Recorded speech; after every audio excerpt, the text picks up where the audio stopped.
ay masyadong hindi makalabas. Sa tingin mo ay mayaman ka? Sapat na wala. Maging matapang dito ay hintay ng isang minuto. Inisip mo silang lahat. Hindi ako makakatulong sa iyo. Mas mahusay kang pumunta ng mabilis. Huwag gumawa ng mas masahulang mga bagay.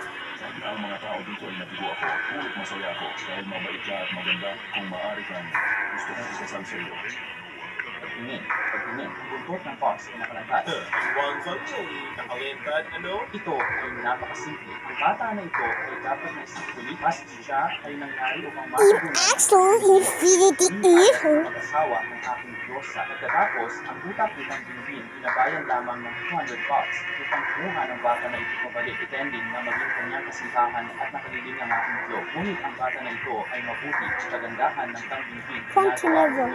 Actually, 30 Mayamang gusto ng tangbingbing. Ito ay talagang nakakatawa at mag-asal. Malaking pakikitungo iyon. Masyadong malaki. Hindi ko alam kung paano gamitin ang aking pusa. Ang ulo ng future food ng uri ng tao iyon. Ito ay isang sikat na araw ng pananalapi sa bansa. Ang pinakamayamang tao sa buong mundo. Paano ka mahutulog sa pag-ibig sa isang babae na bayan tulad ng tangbingbing? Iyon ay, anong uri ng mayamang tao ang pinuno ng future group? Maraming magandang kababalita. Paano ka dumating sa bahay? Halika at ipahayag sa aking kapatid na babae. Ang kasinungalingan na kicked out sa akin. Sa tingin ko siya ay walang kahihiyan at kahihiyan. Tama? Ito ba tumawag? Hindi mo ba ang lahat ng aking proyekto? Bakit ito kalmado ngayon? Ano ang bilis-bilis makakatibay ko ng nangyari sa lalong madaling panahon? Tapos bukwad dali. Hayaan ko makakuha ng aking isa. Masyadong mayaman at pagod ako, haha.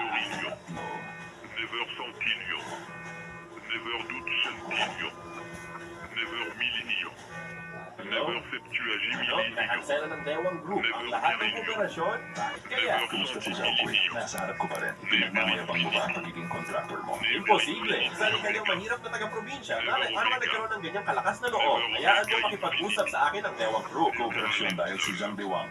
Ang boss ng Dewang. Sinusuportahan ko rin siya. Naiintindihan mo ba? Ano po? Sabi mo si Jiang Dewang? Dahil imposible na suportahan mo si Mr. Jiang mag-isa. Talagang imposible.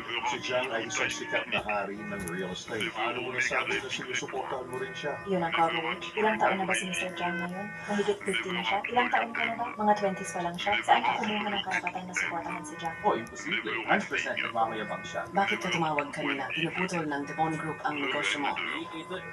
Tama. Si Jiang Tianjin, hindi ba kapatid mo siya? Siya ang connection mo. Hanapin mo siya. Paano ko nakalimutan to? Koneksyon ng kapatid ko ang Dewang Group. Ito siya ngayon. Uy.